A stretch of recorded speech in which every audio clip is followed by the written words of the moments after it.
Ladies and gentlemen, and welcome to the Esteemed FaceTime with Leaders, an initiative by World Development Corporation. My name is Taneol, and I'm an anchor at World Development Corporation. FaceTime with Leaders is a platform for industry veterans to come together to share their knowledge, ideas, thoughts, and best practices with one another, as well as with upcoming industry leaders. In a nutshell, we attempt to encapsulate the multi-decadal learnings of all our industry stalwarts. We hope that by conducting these FaceTime with Leader interviews, we can bring together a global community of eminent personalities. Great learnings from great leaders undoubtedly assist everyone as they help us in identifying, nurture, and working on trade secrets that are already proven success formulas for so many. And this is what we aim for with these sessions by making them a gathering of industry stalwarts and a knowledge sharing community. We have one such industry giant on FaceTime with Leaders with us today, Mr. Saurabh Gupta. We welcome you on the show, sir. Thank you. Emerging as a seasoned leader with an illustrious career spanning nearly 2 decades and profound expertise in shared services strategy, change management, and operational excellence, he has showcased a remarkable ability to drive transitions and global service delivery across diverse industries, including investment banking, insurance booking, CPG, and retail. His cultural immersion through international assignments in the US, the UK, Europe, Australia, and South Africa sets him apart, endowing him with a unique understanding of and influence over stakeholder groups. At present, he is giving his invaluable services to Blue Pencil Strategies Private Limited in the capacity of Director, Digital and Technology.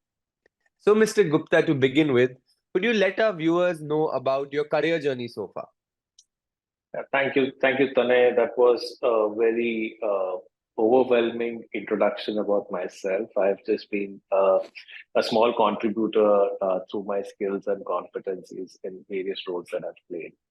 Uh, in fact, if you think about my career journey and I have to articulate it, I can articulate that into four distinct phases, so as to say, four or five distinct phases to begin.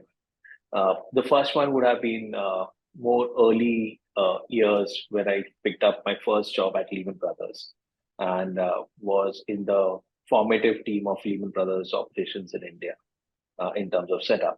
That journey entailed, learning the basic nuances of setting up organization and through various mentorings, and I had a great personal board of directors, I would say, would mentor me into various walks of professional career and even a personal level. So while I was at Lehman and building up myself, I hit the first crisis with bankruptcy when Lehman filed for bankruptcy in 2008, and I remember I was the last guy who was flown out of UK, and that is when I learned that crisis opportunity really lies in crisis. So if you were to put your life in a photo film kind of a thing, you will see certain events have led a bigger impression on you or had given you more experiences than any other daily routine that we follow.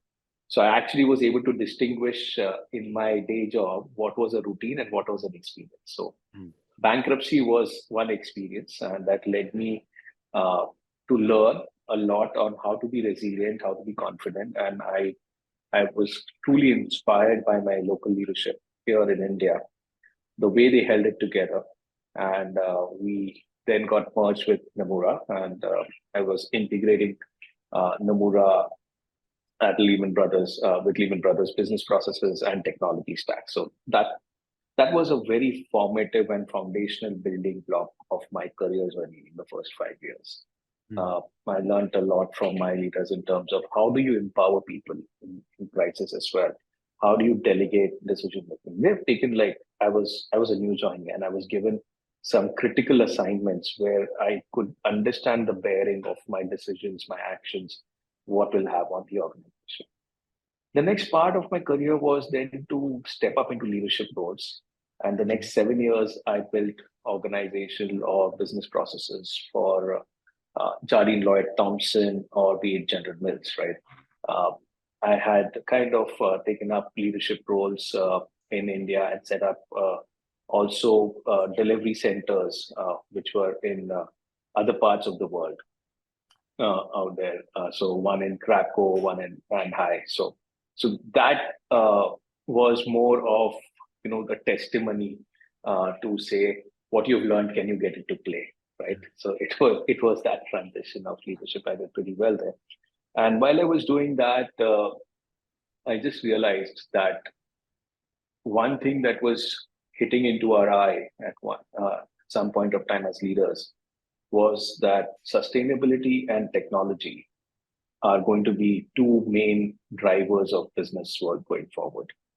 And I started dabbling with sustainability way back in 2010. Uh, and that's how I took the next punt of my career by joining a group, Tata Group. Actually, I was a part of Tata Trust at that point, and I started building their impact investing practice. Uh, Also did an entrepreneur venture in the sustainability sector at that point of time. So where I used technology, and it was enterprise grade technology, I would say, uh, to do a track and trace of investments that are coming into the philanthropic segment. So that was my third journey. So being an entrepreneur, because what I what I realized in that third part of my journey was that resources were taken away from me.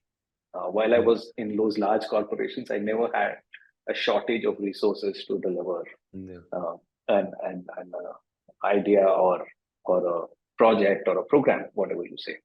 But when you're an entrepreneur, your resources are very limited. So so then it is truly, innovation is necessity is the mother of all innovations. So you innovate and you're working on jugaad and things like that. So those 5 years have been again helping me build the spirits up. How do you work on large ideas with limited resources? So that was the third phase of my journey, and now I'm in the fourth phase of my journey, where I'm helping Blue Pencil Enterprise, now build the technology, build the organization ground zero, from grounds up, and become a sustainable organization. I think in the last 1.5 years, we have impacted over 1 million people with welfare benefits and showcasing technology at scale. So that's my fourth phase. And my fifth phase, which I'm aspiring to do now, is to get into more strategic roles with organizations who are saying that, okay, can we be, how do we grow from a cross section, leveraging technology and sustainability to build a globally resilient organization? Because in today's world, as it said, it's very volatile, it's very unpredictable at this point of time. So organizations need to be resilient, agile. So I'm looking to contribute to organizations who are in that journey to kind of build more resilient and sustainable organizations. Yeah. So, in your various leadership roles, how do you approach team building and talent management, especially in cross-functional and multicultural teams? Okay, so the way I would like to answer that is two parts of it. Okay, the first part is what's your style? Okay, so I think three things really stand out for me is inclusivity, empowerment, and delegation. So first, you have to be inclusive of all voices. I was taught way back in my early days of my career that you may have your say, but you may not have your way, right? So at times, it is important to hear all voices, and a leader should hear what he needs to hear, not what he wants to hear. So if you provide that environment where people are inclusive and they have been part of the decision-making process, it really helps to build a stronger organization. The second part is empowerment. Decision-making is a very good learning tool. So can I provide my team a parachute? They know that their leaders got their back. So even if they decide to, go ahead and take a decision, and if it does not work the way it was intended to work, they know somebody is going to have a safety net for them. So providing that parachute is very important in empowering the teams. I've often seen people say that I've empowered a team, but they really don't have any decision-making rights, because if you don't give the team a budget to manage, what kind of empowerment are we talking about? If you don't give them the right to hire the team, So I always told my managers that you are the captain of your team and you have the right to choose your playing 11. So go ahead and do it. And if you feel that this person is required for the program, well, then go ahead and do it, right? And if you think that this person needs to move into a different role, please go ahead and do it. So you need to provide empowerment to folks, right? Allow decision making, guys. And the last thing is delegating. The moment everything is centralized, in terms of anything that you're doing, and so it becomes like a bottleneck eventually, and you are not able to run large scale programs. So delegation means true delegations. You've just delegated that work, and you are okay with whatever outcome you will receive, right? I've seen people delegate, but then they go ahead and manage that delegation. That's not a problem. If you've delegated, trust them to do it. So that's the first segment of how do you handle multicultural teams and cross global fields teams, right? Again, now coming to the second part of the strategy is how do you handle multicultural teams, right? Because you kind of work across geographies, people from different value systems, beliefs come into play. The only common denominator that you'll see in these folks is energy. So I really try and help keep up the energy levels on my team. So I always coach my folks to say that motivations are like a sine wave, but energy has to be an exponential wave for you. So your team has to be highly energized. And you apply the simple philosophy of the energy formula of E is equal to MC square, where M will be related to market. So how is your team placed in terms of skills, in terms of work that they do with respect to what the market is currently around, and that market. So are they doing which is relevant to the business or relevant to the market, right? If you today get someone to do a Pascal programming or a COBOL programming, you're making that person irrelevant. So are you market aligned to that? The second one is what is second C there will be what is your career growth path? What is the growth that a person sees? And it is important that the person sees, believes that yes, there is a growth path. In General Mills, when we had a 250 member team, I'm very proud to say that we had a 7% attrition rate. We had a 20% growth rate in our teams, and we were 8% below. We were giving budget saving every year. So we were ticking the right boxes. So why was this happening? It's purely because of this thing of everybody knew that they can charter their own path. I would say that if we draw savings, I'll assure you that we will build roads. It's important that they charter their own role and they'll say, okay, you want to do this? We'll put a quality role in place. We'll put a workflow manager. So there are roles that we would obviously create with the savings that we integrate. And then last C is compensation. See, all said and done, you can't be. I'm not saying that you have to be on the 90th percentile of the payment stream, but you'll have to have a decent compensation structure which keeps the person not only motivated and engaged, because then you're taking away a lot of the other hassles of their personal life. That's the limited thing that you can do. The children will go to good schools, they will have a very decent standard of living. So I think they should be proud that, okay, my company takes care of me in that sense. So yeah, that's been my philosophy. So you're currently working on a vision to orchestrate a globally connected ecosystem. What challenges do you foresee in achieving this vision, and how do you plan to overcome them? That's a very interesting question, because it's in fact an oxymoron. If you see, you're saying you want to generate a globally connected ecosystem, and then there are challenges to connection. And if you think about these two words, challenges and connections, I think the first biggest challenge is disparity. Now, the disparity happens is in an ecosystem, there is a multiplayer ecosystem. You have multiple stakeholders. You will have one side of the spectrum having certain aims and agenda, the other side of the spectrum having another aims and agenda, right? So you have a buyer side, you have a seller side, you have a auditor side. So multiple sides of the coin.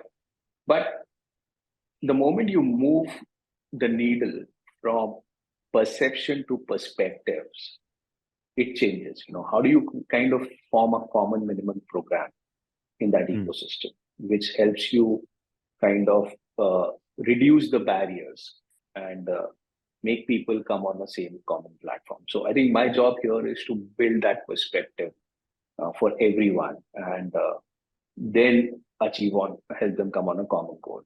The second challenge I feel is today, while you're doing a technology uh, solution, everybody has disparate systems again, and they're not talking to each other. So, hello, yeah. So how do you build a common technology layer that's acceptable and adaptable for all, which is easily adaptable, low cost solution. So I think those are the things that I'm working on today to make sure that this ecosystem comes together, and obviously keeping in mind giving them a sense of security. And in today's world, people are paranoid with the fact of data security and Yeah. all of that. So how do you build those covers and shields to make sure that there is an assurance that yes, their data is protected, and even if they share, it's not going to be misused by anyone. And, and finally, it's communication and trust. So Yeah. that helps to build a connected system. So how and when did you develop an interest in ESG and corporate governance? Okay. So if you look at ESG and corporate governance, again, it is a form which I said earlier was today the stakeholders, be it the consumer, be it the shareholders, be it the regulators, be it the government, be it your own employees, they are all wanting to include society into strategy. So everyone wants a product or a service that is, if not doing good for a society, is not doing any harm for the society, Yeah. right? So that's the bare minimum ask that you have. So as I said, I read this way back in 2010, 2011. That is where the intent was moving, right? So I went and deep dived into say that, okay, how do you kind of make it a more futuristic organization, which is resilient to all these demands and able to fulfill the expectations of everyone. Uh, so the terminology I use is social return on investment. So what is the impact that we create in every part? And ESG and corporate governance are, I think, frameworks and tools that help us enable that vision. It's very well structured in that sense. It gives you a guide path, so as to say, on how to go about doing this. So that was my keen interest because I've used a lot of areas of work. As I said, I was the head of CSR also for General Mills and JLT, where we said that it cannot be seen in isolation. It has to be a cornerstone of your business strategy. The CSR head has to have a seat on the table in the executive leadership to make sure that you're doing the right things and that is attracting the right talent, giving the right product out to the consumer, making sure you're transparent, accountable, integrity. So it just helps in putting all of those things into perspective. So as an ESG and corporate governance expert, what values do you bring to the table? I think the first thing is I help in decision making, where decisions are more aligned to these two frameworks, for lack of better words. Uh, there is a lens that I'll put to kind of make sure that every decision that we make is running through those filters of ESG and corporate governance. I think that's the first thing. Also, within my own thinking, I have started to be more inclusive with respect to environment, with respect to social, with respect to doing the right thing, not looking for a short-term gain and making a longer-term mistake. So I think the biggest value that I would bring to the table is enabling a decision making, which is more aligned to the standards of ESG or corporate governance for any organization. So, as someone working closely with technology, what are some of the most remarkable changes you have seen in your field with respect to technology, and what changes do you expect to see in the future with the advent of all these new technologies like IoT, AI, ML, blockchain, Web 3.0, etc.? Okay, so the technology was earlier, I would say, earlier technology when it started, it became a differentiator, right? Now, in today's world, it has evolved from a stage of being a differentiator to not being a differentiator. It's more of an enabler. I don't see any business which can run without the support of technology. So that's the first part of it. In terms of evolution, it had three distinct phases in my mind. The first one was when cloud computing came in. It made access to technology very affordable to everyone. That was the first thing. The second thing happened is where we started automating things with robotics and all of those new age technologies that came in. So it helped us free up a lot of time for repetitive tasks and start focusing on more productivity and innovation. Right. Mm. And now the third phase is moving towards decentralization, where everybody can start looking at their own data sets, their own ways, and still be connected with the global system. So Web 3.0, I think, is a big change that we are seeing. Whereas blockchain, AI, ML technology, they are all small nuggets of this enabling journey. But to me, the first phase was cloud computing, which made it more affordable and accessible. Second was automation, which brought in a lot of efficiency. And now with decentralization, it will lead to more innovation and powerful decision making. Data-backed decision making is what. So, as you know, we're building a community here of industry magnates. The move is meant for cross-pollination of knowledge and building a knowledge-sharing community of corporate giants and industry experts. What are your thoughts about this initiative taken by Mr. Zishan Pathan, Mr. Heval Mehta, and the whole World Development Corporation team? I think this is a fantastic initiative. Number one, it is one of the unique platforms that I've witnessed with so much of thought processes getting exchanged. Also, given that what you're trying to do is establish a thought leadership framework. Now, I have witnessed a few sessions from the team with Mr. Patel has kind of conducted. The idea is that you get to hear from other people and you're like always coming out with a wow experience saying, oh, this is already happening in the world. And that has saved us a lot of time because you're now not thinking of reinventing the wheel. You're thinking of leverage. So Yeah. this platform actually provides industry leaders a leverage of ideas that you can really, build upon from. I think that's the biggest advantage I feel about I have gained personally from this platform. Great, sir. It was fantastic conversing with you, and I'm confident that your insights will greatly inspire future leaders. Thank you so much for joining us today and wish you the best for future endeavors. Moreover, trust that this initiative by Directors Institute unquestionably has expanded the participants' understanding and enriched their minds. Thank you so much, sir. Absolutely. Pleasure. Thank you, Tanmay. Thank you. Have a great day. You too.